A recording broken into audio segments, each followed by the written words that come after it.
श्रीगणेशाय नमः। वागर्थाविव सम्पृक्तौ वागर्थप्रतिपत्तये जगतः पितरौ वन्दे पार्वती परमेश्वरौ। श्रीमद्भागवत महापुराण दशम स्कंध 14वां अध्याय। ब्रह्मा जी के द्वारा भगवान की स्तुति। ओम नमो भगवते वासुदेवाय। ब्रह्मोवाच नौमीड्यते भ्रवपुषे तदिदम्बराय गुञ्जावतंस परिपेच्छलसन्मुखाय वन्यस्रजे कवलवेत्र विषाणवेणु लक्ष्मश्रिये मृदुपदे पशुपाङ्गजाय अस्यापि देववपुषो मदनुग्रहस्य स्वेच्छामयस्य न तु भूतमयस्य कोऽपि नेषे महे त्ववसितं मनसान्तरेण साक्षात् तवैव किमुतात्मसुखानुभूतेः। ब्रह्मा जी ने स्तुति की, प्रभो एकमात्र आप ही स्तुति करने योग्य हैं। मैं आपके चरणों में नमस्कार करता हूँ। आपका यह शरीर वर्षाकालीन मेघ के समान श्यामल है। इस पर स्थिर बिजली के समान झिलमिल झिलमिल करता हुआ पीतांबर शोभा पाता है। आपके गले में घूंघची की माला, कानों में मकराकृति कुंडल तथा सिर पर मोर पंखों का मुकुट है। इन सबकी कांति से आपके मुख पर अनोखी छटा छिटक रही है। वक्षस्थल पर लटकती हुई वनमाला और नन्ही सी हथेली पर दही भात का कौर, बगल में बेंत और सिंगी तथा कमर की फेंट में आपकी पहचान बताने वाली बांसुरी शोभा पा रही है। आपके कमल से सुकोमल परम सुकुमार चरण और यह गोपाल बालक का सुमधुर वेश, मैं और कुछ नहीं जानता, बस मैं तो इन्हीं चरणों पर निछावर हूँ। स्वयं प्रकाश परमात्मन आपका यह श्री विग्रह भक्त जनों की लालसा अभिलाषा पूर्ण करने वाला है। यह आपकी चिन्मयी इच्छा का मूर्तिमान स्वरूप मुझ पर आपका साक्षात कृपा प्रसाद है। मुझे अनुग्रहित करने के लिए ही आपने इसे प्रकट किया है। कौन कहता है कि यह पंचभूतों की रचना है? हे प्रभु, यह तो अप्राकृत शुद्ध सत्वमय है। मैं या और कोई समाधि लगाकर भी आपके इस सच्चिदानंद विग्रह की महिमा नहीं जान सकता। फिर आत्मानंदानुभव स्वरूप साक्षात आपकी ही महिमा को तो कोई एकाग्र मन से भी कैसे जान सकता है? हे प्रभु, जो लोग ज्ञान के लिए प्रयत्न न करके अपने स्थान में ही स्थित रहकर केवल सत्संग करते हैं और आपके प्रेमी संत पुरुषों के द्वारा गाई हुई आपकी लीला कथा का जो उन लोगों के पास रहने से अपने आप सुनने को मिलती है, शरीर वाणी और मन से विनयावनत होकर सेवन करते हैं, यहाँ तक कि उसे ही अपना जीवन बना लेते हैं, उसके बिना जी ही नहीं सकते। प्रभो, यद्यपि आप पर त्रिलोकी में कोई कभी विजय नहीं प्राप्त कर सकता, फिर भी वे आप पर विजय प्राप्त कर लेते हैं। आप उनके प्रेम के अधीन हो जाते हैं। भगवान, आपकी भक्ति सब प्रकार के कल्याण का मूल स्रोत उद्गम है। जो लोग उसे छोड़कर केवल ज्ञान की प्राप्ति के लिए श्रम उठाते और दुख भोगते हैं, उनको बस क्लेश ही क्लेश हाथ लगता है और कुछ नहीं। जैसे थोथी भूसी कूटने वाले को केवल श्रम ही मिलता है, चावल नहीं। हे अच्युत, हे अनंत, इस लोक में पहले भी बहुत से योगी हो गए हैं। जब उन्हें योगादि के द्वारा आपकी प्राप्ति नहीं हुई, तब उन्होंने अपने लौकिक और वैदिक समस्त कर्म आपके चरणों में समर्पित कर दिए। उन समर्पित कर्मों से तथा आपकी लीला कथा से उन्हें आपकी भक्ति प्राप्त हुई। उस भक्ति से ही आपके स्वरूप का ज्ञान प्राप्त करके उन्होंने बड़ी सुगमता से आपके परम पद की प्राप्ति कर ली। हे अनंत, आपके सगुण निर्गुण दोनों स्वरूपों का ज्ञान कठिन होने पर भी निर्गुण स्वरूप की महिमा इंद्रियों का प्रत्याहार करके शुद्धांतःकरण से जानी जा सकती है। जानने की प्रक्रिया यह है कि विशेष आकार के परित्याग पूर्वक आत्माकार अंतःकरण का साक्षात्कार किया जाए। यह आत्माकारता घटपटादि रूप के समान ज्ञेय नहीं है, प्रत्युत आवरण का भंग मात्र है। यह साक्षात्कार, यह ब्रह्म है, मैं ब्रह्म को जानता हूँ, इस प्रकार नहीं, किंतु स्वयं प्रकाश रूप से ही होता है।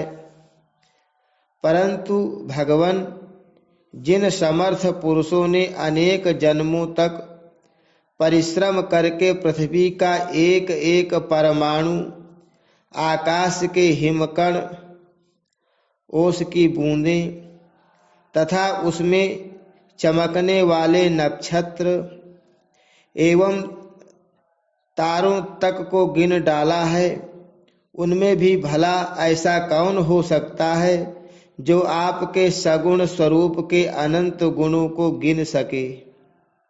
हे प्रभो, आप केवल संसार के कल्याण के लिए ही अवतीर्ण हुए हैं। सो भगवान, आपकी महिमा का ज्ञान तो बड़ा ही कठिन है। इसलिए जो पुरुष क्षण क्षण पर बड़ी उत्सुकता से आपकी कृपा का ही भली भांति अनुभव करता रहता है और प्रारब्ध के अनुसार जो कुछ सुख या दुख प्राप्त होता है उसे निर्विकार मन से भोग लेता है, एवं जो प्रेम पूर्ण हृदय, गदगद वाणी और पुलकित शरीर से अपने को आपके चरणों में समर्पित करता रहता है, इस प्रकार जीवन व्यतीत करने वाला पुरुष ठीक वैसे ही आपके परम पद का अधिकारी हो जाता है जैसे अपने पिता की संपत्ति का पुत्र। हे प्रभो, मेरी कुटिलता तो देखिए। आप अनंत आदि पुरुष परमात्मा हैं और मेरे जैसे बड़े बड़े मायावी भी आपकी माया के चक्र में हैं। फिर भी मैंने आप पर अपनी माया फैलाकर अपना ऐश्वर्य देखना चाहा। प्रभो, मैं आपके सामने हूँ ही क्या? क्या आपके सामने चिनगारी की भी कुछ गिनती है? भगवन, मैं रजोगुण से उत्पन्न हुआ हूँ। आपके स्वरूप को मैं ठीक ठीक नहीं जानता।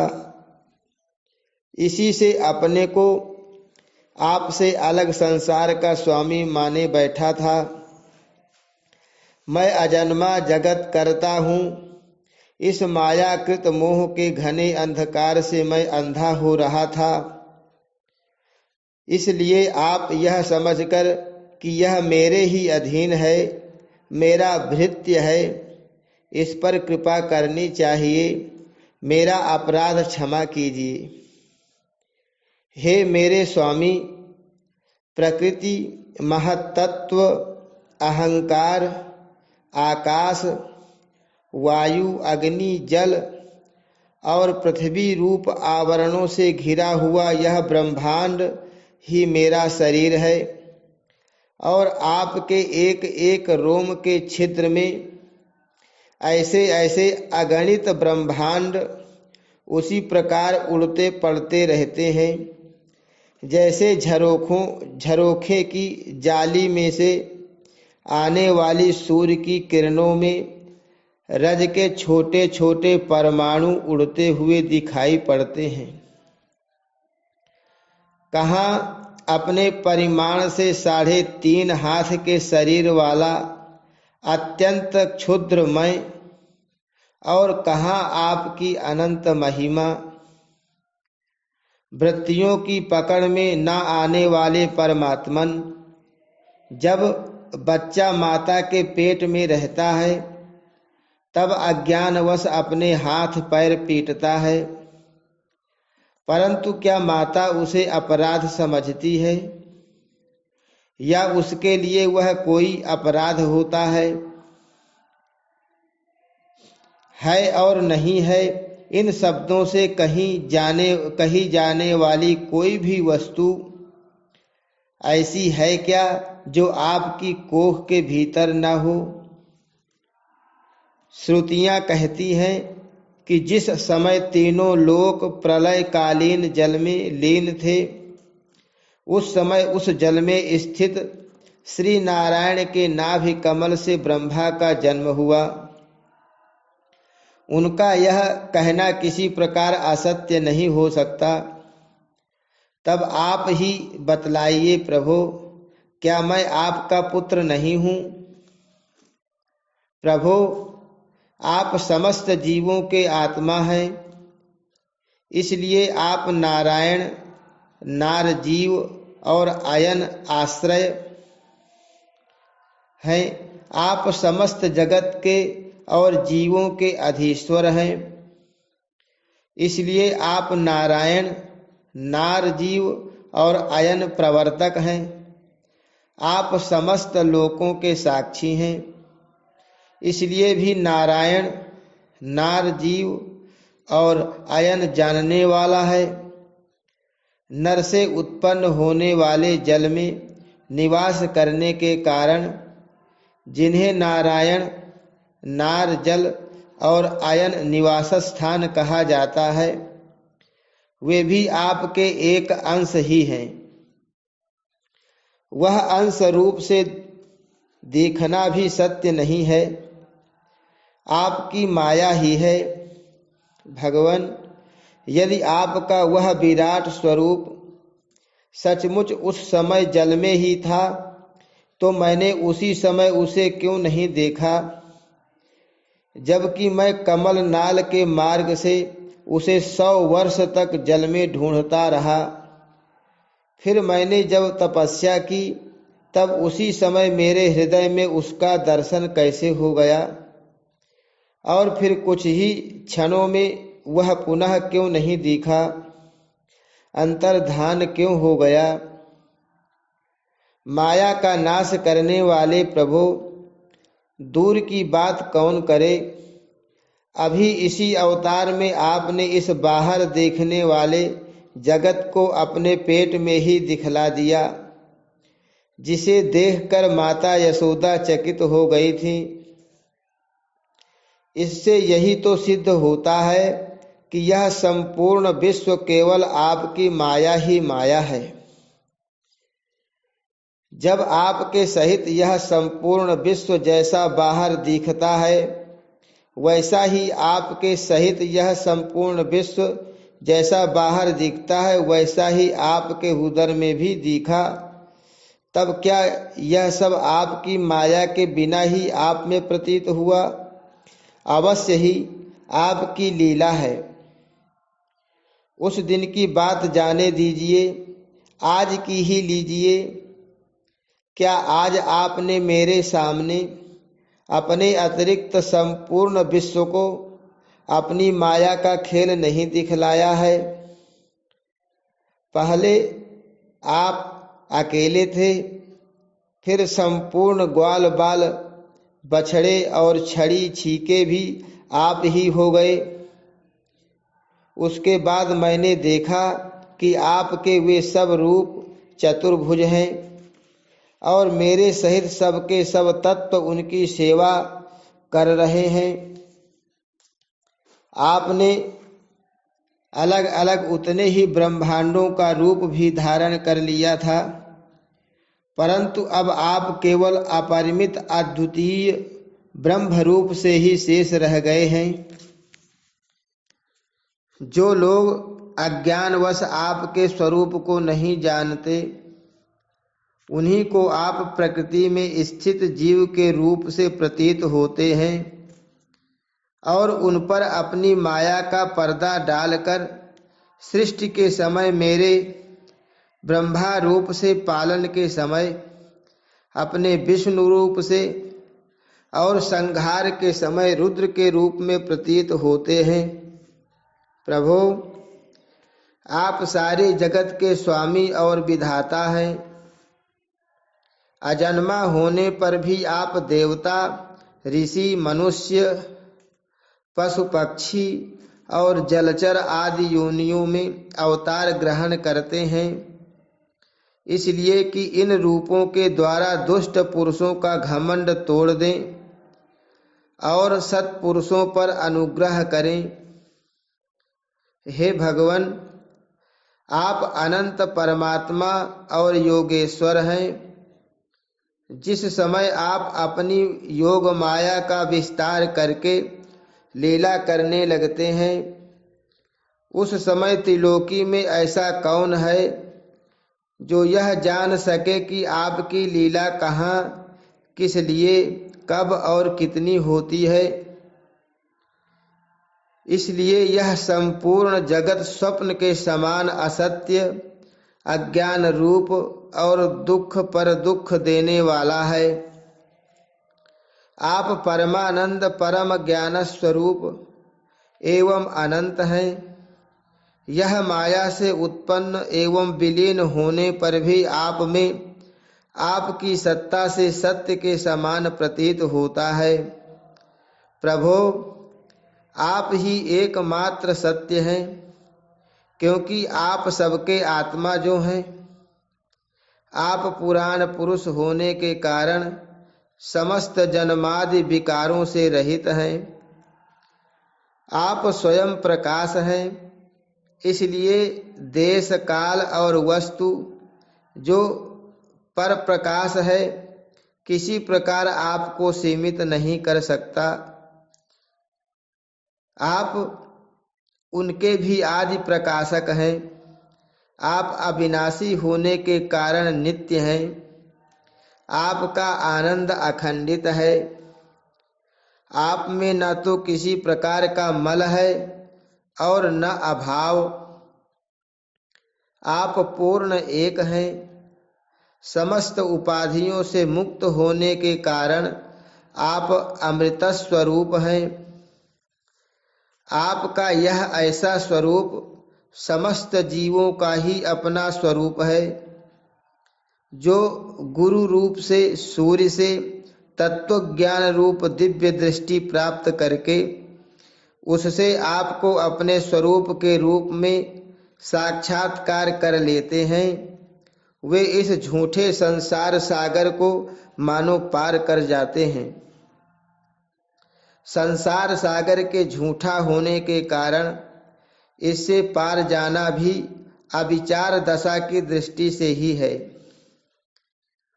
जो पुरुष परमात्मा को आत्मा के रूप में नहीं जानते, उन्हें उस अज्ञान के कारण ही इस नाम रूपात्मक निखिल प्रपंच की उत्पत्ति का भ्रम हो जाता है, किंतु ज्ञान होते ही इसका आत्यंतिक प्रलय हो जाता है। जैसे रस्सी में भ्रम के कारण ही सांप की प्रतीति होती है और भ्रम के निवृत्त होते ही उसकी निवृत्ति हो जाती है। संसार संबंधी बंधन और उससे मोक्ष, ये दोनों ही नाम अज्ञान से कल्पित हैं। वास्तव में ये अज्ञान के ही दो नाम हैं। ये सत्य और ज्ञान स्वरूप परमात्मा से भिन्न अस्तित्व नहीं रखते। जैसे सूर्य में दिन और रात का भेद नहीं है, वैसे ही विचार करने पर अखंड चित स्वरूप केवल शुद्ध आत्म तत्व में न बंधन है और न तो मोक्ष। भगवान, कितने आश्चर्य की बात है कि आप हैं अपने आत्मा, पर लोग आपको पराया मानते हैं, और शरीर आदि हैं पराये, किंतु उनको आत्मा मान बैठते हैं, और इसके बाद आपको कहीं अलग ढूंढने लगते हैं। भला अज्ञानी जीवों का यह कितना बड़ा अज्ञान है। हे अनंत, आप तो सबके अंतःकरण में ही विराजमान हैं। इसलिए संत लोग आपके अतिरिक्त जो कुछ प्रतीत हो रहा है उसका परित्याग करते हुए अपने भीतर ही आपको ढूंढते हैं, क्योंकि यद्यपि रस्सी में सांप नहीं है, फिर भी उस प्रतीयमान सांप को मिथ्या निश्चय किए बिना भला कोई सत्पुरुष सच्ची रस्सी को कैसे जान सकता है। अपने भक्त जनों के हृदय में स्वयं स्फुरित होने वाले भगवान, आपके ज्ञान का स्वरूप और महिमा ऐसी ही है, उससे अज्ञान कल्पित जगत का नाश हो जाता है।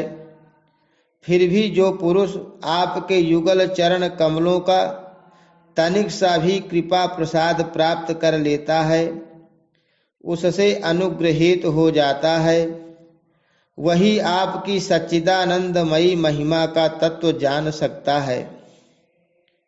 दूसरा कोई भी ज्ञान वैराग्यादि साधन रूप अपने प्रयत्न से बहुत काल तक कितना भी अनुसंधान करता रहे, वह आपकी महिमा का यथार्थ ज्ञान नहीं प्राप्त कर सकता। इसलिए भगवान, मुझे इस जन्म में, दूसरे जन्म में अथवा किसी पशु पक्षी आदि के जन्म में भी ऐसा सौभाग्य प्राप्त हो कि मैं आपके दासों में से कोई एक दास हो जाऊं और फिर आपके चरण कमलों की सेवा करूं। हे मेरे स्वामी, जगत के बड़े बड़े यज्ञ सृष्टि के प्रारंभ से लेकर अब तक आपको पूर्णतः तृप्त नहीं कर सके, परंतु आपने ब्रज की गायों और ग्वालिनों के बछड़े एवं बालक बनकर उनके स्तनों का अमृत सा दूध बड़े उमंग से पिया है। वास्तव में उन्हीं का जीवन सफल है, वे ही अत्यंत धन्य हैं। अहो, नंद आदि ब्रजवासी गोपों के धन्य भाग्य हैं। वास्तव में उनका अहो भाग्य है, क्योंकि परमानंद स्वरूप सनातन परिपूर्ण ब्रह्म आप उनके अपने सगे संबंधी और सुहृद हैं। हे अच्युत, इन ब्रजवासियों के सौभाग्य की महिमा तो अलग रही। मन आदि 11 इंद्रियों के अधिष्ठात्र देवता के रूप में रहने वाले महादेव आदि हम लोग बड़े ही भाग्यवान हैं, क्योंकि इन ब्रजवासियों की मन आदि 11 इंद्रियों को प्याले बनाकर हम आपके चरण कमलों का अमृत से भी मीठा, मदिरा से भी मादक मधुर मकरंद रस पान करते रहते हैं। जब उसका एक एक इंद्रिय से पान करके हम धन्य धन्य हो रहे हैं, तब समस्त इंद्रियों से उसका सेवन करने वाले ब्रजवासियों की तो बात ही क्या है। प्रभो, इस ब्रज भूमि के किसी वन में और विशेष करके गोकुल में किसी भी योनि में जन्म हो जाए, यही हमारे लिए बड़े सौभाग्य की बात होगी, क्योंकि यहाँ जन्म हो जाने पर आपके किसी न किसी प्रेमी के चरणों की धूल अपने ऊपर पड़ ही जाएगी। प्रभो, आपके प्रेमी ब्रजवासियों का संपूर्ण जीवन आपका ही जीवन है। आप ही उनके जीवन के एकमात्र सर्वस्व हैं। इसलिए उनके चरणों की धूल मिलना आपके ही चरणों की धूल मिलना है। और आपके चरणों की धूल को तो श्रुतियां भी अनादि काल से अब तक ढूंढ रही हैं। देवताओं के भी आराध्य देव प्रभु, इन ब्रजवासियों को इनकी सेवा के बदले में आप क्या फल देंगे। संपूर्ण फलों के फलस्वरूप आपसे बढ़कर और कोई फल तो है ही नहीं। यह सोचकर मेरा चित्त मोहित हो रहा है। आप उन्हें अपना स्वरूप भी देकर पूर्ण नहीं हो सकते, क्योंकि आपके स्वरूप को तो उस पूतना ने भी अपने संबंधियों अघासुर, बकासुर आदि के साथ प्राप्त कर लिया, जिसका केवल वेश ही साध्वी स्त्री का था, पर जो हृदय से महान क्रूर थी। फिर जिन्होंने अपने घर, धन, स्वजन, प्रिय, शरीर, पुत्र, प्राण और मन सब कुछ आपके ही चरणों में समर्पित कर दिया है, जिनका सब कुछ आपके ही लिए है, उन ब्रजवासियों को भी वही फल देकर आप जैसे उऋण हो सकते हैं। आप कैसे उऋण हो सकते हैं। सच्चिदानंद स्वरूप श्याम सुंदर तभी तक राग द्वेष आदि दोष चोरों के समान सर्वस्व अपहरण करते रहते हैं, तभी तक घर और उसके संबंधी कैद की तरह संबंध के बंधनों में बांध रखते हैं, और तभी तक मोह पैर की बेड़ियों की तरह जकड़े रहता है, जब तक जीव आपका नहीं हो जाता। हे प्रभो, आप विश्व के बखेड़े से सर्वथा रहित हैं, फिर भी अपने शरणागत भक्त जनों को अनंत आनंद वितरण करने के लिए पृथ्वी में अवतार लेकर विश्व के समान ही लीला विलास का विस्तार करते हैं। मेरे स्वामी, बहुत कहने की आवश्यकता नहीं। जो लोग आपकी महिमा जानते हैं वे जानते रहें।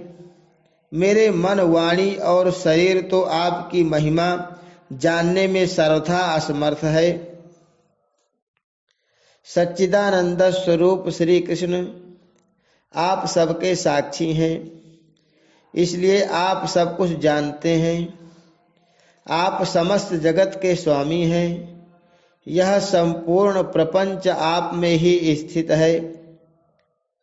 आपसे मैं और क्या कहूँ। अब आप मुझे स्वीकार कीजिए। मुझे अपने लोक में जाने की आज्ञा दीजिए। सबके मन प्राण को अपनी रूप माधुरी से आकर्षित करने वाले श्याम सुंदर, आप यदुवंश रूपी कमल को विकसित करने वाले सूर्य हैं। प्रभो, पृथ्वी, देवता, ब्राह्मण और पशु रूप समुद्र की अभिवृद्धि करने वाले चंद्रमा भी आप ही हैं। आप पाखंडियों के धर्म रूप रात्रि का घोर अंधकार नष्ट करने के लिए सूर्य और चंद्रमा दोनों के ही समान हैं। पृथ्वी पर रहने वाले राक्षसों के नष्ट करने वाले आप चंद्रमा, सूर्य आदि समस्त देवताओं के भी परम पूजनीय हैं। भगवान, मैं अपने जीवन भर महाकल्प पर्यंत आपको नमस्कार ही करता रहूं। श्री सुखदेव जी कहते हैं, परीक्षित, संसार के रचयिता ब्रह्मा जी ने इस प्रकार भगवान श्री कृष्ण की स्तुति की। इसके बाद उन्होंने 3 बार परिक्रमा करके उनके चरणों में प्रणाम किया और फिर अपने गंतव्य स्थान सत्यलोक में चले गए। ब्रह्मा जी ने बछड़ों और ग्वाल बालों को पहले ही यथास्थान पहुंचा दिया था। भगवान श्री कृष्ण ने ब्रह्मा जी को विदा कर दिया और बछड़ों को लेकर यमुना जी के पुलिन पर आए, जहां वे अपने सखा ग्वाल बालों को पहले छोड़ गए थे। परीक्षित, अपने जीवन सर्वस्व प्राण वल्लभ श्री कृष्ण के वियोग में यद्यपि 1 वर्ष बीत गया था, तथापि उन ग्वाल बालों को वह समय आधे क्षण के समान जान पड़ा। क्यों न हो, वे भगवान की विश्व विमोहिनी योग माया से मोहित जो हो गए थे। जगत के सभी जीव उसी माया से मोहित होकर शास्त्र और आचार्यों के बार बार समझाने पर भी अपने आत्मा को निरंतर भूले हुए हैं। वास्तव में उस माया की ऐसी ही शक्ति है। भला उससे मोहित होकर जीव यहाँ क्या क्या नहीं भूल जाते हैं। परीक्षित, भगवान श्री कृष्ण को देखते ही ग्वाल बालों ने बड़ी उतावली से कहा, भाई तुम भले आए, स्वागत है स्वागत। अभी तो हमने तुम्हारे बिना एक कौर भी नहीं खाया है। आओ, इधर आओ, आनंद से भोजन करो। तब हंसते हुए भगवान ने ग्वाल बालों के साथ भोजन किया और उन्हें अघासुर के शरीर का ढांचा दिखाते हुए वन से ब्रज में लौट आए। श्री कृष्ण के सिर पर मोर पंख का मनोहर मुकुट और घुंघराले बालों में सुंदर सुंदर मह मह महकते हुए पुष्प गूंथ रहे थे। नई नई रंगीन धातुओं से श्याम शरीर पर चित्रकारी की हुई थी। वे चलते समय रास्ते में उच्च स्वर से कभी बांसुरी, कभी पत्ते और कभी सिंगी बजाकर वाद्योत्सव में मग्न हो रहे थे। पीछे पीछे ग्वाल बाल उनकी लोक पावन कीर्ति का गान करते जा रहे थे। कभी वे नाम ले लेकर अपने बचनों को पुकारते तो कभी उनके साथ लाल लड़ाने लगते। मार्ग के दोनों ओर गोपियां खड़ी हैं। जब वे कभी तिरछे नेत्रों से उनकी नजर में नजर मिला देते हैं, तब गोपियां आनंद मुग्ध हो जाती हैं। इस प्रकार भगवान श्री कृष्ण ने गोष्ठ में प्रवेश किया। परीक्षित, उस दिन बालकों ने ब्रज में जाकर कहा कि आज यशोदा मैया के लाडले नंद नंदन ने वन में एक बड़ा भारी अजगर मार डाला है और उससे हम लोगों की रक्षा की है। राजा परीक्षित ने कहा, ब्राह्मण, ब्रजवासियों के लिए श्री कृष्ण अपने पुत्र नहीं थे, दूसरे के पुत्र थे, फिर उनका श्री कृष्ण के प्रति इतना प्रेम कैसे हुआ? ऐसा प्रेम तो उनका अपने बालकों पर भी पहले कभी नहीं हुआ था। आप कृपा करके बतलाइए, इसका क्या कारण है? श्री सुखदेव जी कहते हैं, राजन, संसार के सभी प्राणी अपने आत्मा से ही सबसे बढ़कर प्रेम करते हैं। पुत्र से, धन से या किसी से जो प्रेम होता है वह तो इसलिए कि वे वस्तुएं अपने आत्मा को प्रिय लगती हैं। राजेंद्र, यही कारण है कि सभी प्राणियों का अपने आत्मा के प्रति जैसा प्रेम होता है वैसा अपने कहलाने वाले पुत्र, धन और गृह आदि में नहीं होता। नृपश्रेष्ठ, जो लोग देह को ही आत्मा मानते हैं वे भी अपने शरीर से जितना प्रेम करते हैं उतना प्रेम शरीर के संबंधी, पुत्र, मित्र आदि से नहीं करते। जब विचार के द्वारा यह मालूम हो जाता है कि यह शरीर मैं नहीं हूँ, यह शरीर मेरा है, तब इस शरीर से भी आत्मा के समान प्रेम नहीं रहता। यही कारण है कि इस देह के जीर्ण शीर्ण हो जाने पर भी जीने की आशा प्रबल रूप से बनी रहती है। इससे यह बात सिद्ध होती है कि सभी प्राणी अपने आत्मा से ही सबसे बढ़कर प्रेम करते हैं और उसी के लिए इस सारे चराचर जगत से भी प्रेम करते हैं। इन श्री कृष्ण को ही तुम सब आत्माओं का आत्मा समझो। संसार के कल्याण के लिए ही योग माया का आश्रय लेकर वे यहाँ देहधारी समान जान पड़ते हैं। जो लोग भगवान श्री कृष्ण के वास्तविक स्वरूप को जानते हैं उनके लिए तो इस जगत में जो कुछ भी चराचर पदार्थ है अथवा इससे परे परमात्मा, ब्रह्म, नारायण आदि जो भगवत स्वरूप है सभी श्री कृष्ण स्वरूप ही है। श्री कृष्ण के अतिरिक्त और कोई प्राकृत अप्राकृत वस्तु है ही नहीं। सभी वस्तुओं का अंतिम रूप अपने कारण में स्थित होता है। उस कारण के भी परम कारण है भगवान श्री कृष्ण।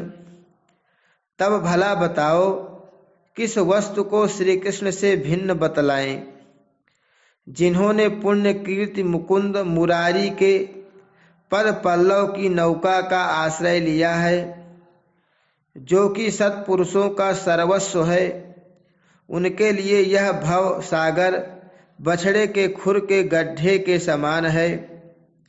उन्हें परम पद की प्राप्ति हो जाती है और उनके लिए विपत्तियों का निवास स्थान यह संसार नहीं रहता। परीक्षित, तुमने मुझसे पूछा था कि भगवान के 5वें वर्ष की लीला ग्वाल बालों ने 6ठे वर्ष में कैसे कही। उसका सारा रहस्य मैंने तुम्हें बतला दिया।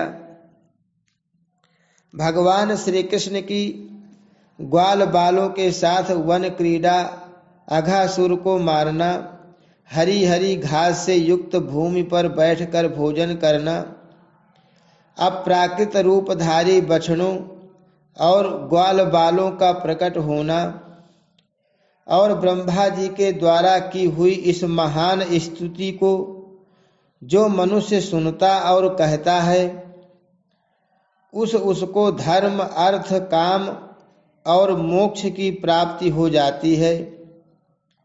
परीक्षित, इस प्रकार श्री कृष्ण और बलराम ने कुमार अवस्था के अनुरूप आँख मिचौनी, सेतु बंधन, बंदरों की भांति उछलना कूदना आदि अनेक लीलाएं करके अपनी कुमार अवस्था ब्रज में ही त्याग दी।